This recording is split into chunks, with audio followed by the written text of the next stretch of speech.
النهارده عاملين عرض للغلابه بدون مقدم يا جماعه، جايب لك شقه اوضتين وصاله وحمام ومطبخ واستلام فوري. واستلام فوري. ده المدخل يا جماعه، هطلع اصور لكم الشقه وارجع لكم تاني. الصلاة على النبي، المدخل فندقي يا حاج.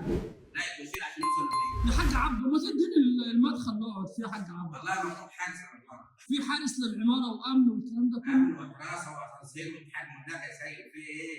الله عليك. وعشان بدون مقدم الشباب غلابه، ربنا يعينهم. ربنا يخليك للشباب. شايل الفيديو ليكم لاصحابك يا سيد. يا حاج عبده ايه؟ الاسانسير قدامه ياما ويشتغل. يا ابني شغال اسانسير شايفين. هو بعينه بغباوته وشكله العكر. عناكم توقيت الشتاء يا جماعه، والنهارده جايب لكم شقق بدون مقدم.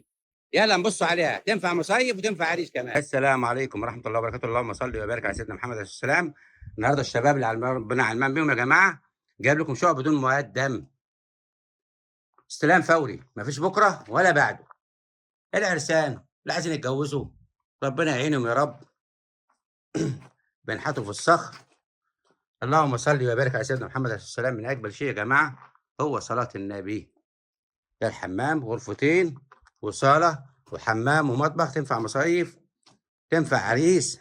طبعا يا جماعه الاستلام فوري، مفيش بكره ولا بعده. زي ما انت شايف اهو، حاجه جميله جدا بالنسبه للاستلام فوري، مفيش بكره ولا بعده. اشوفكم على خير في فيديو جديد. تحياتي محمد عبده، والسلام عليكم ورحمه الله وبركاته.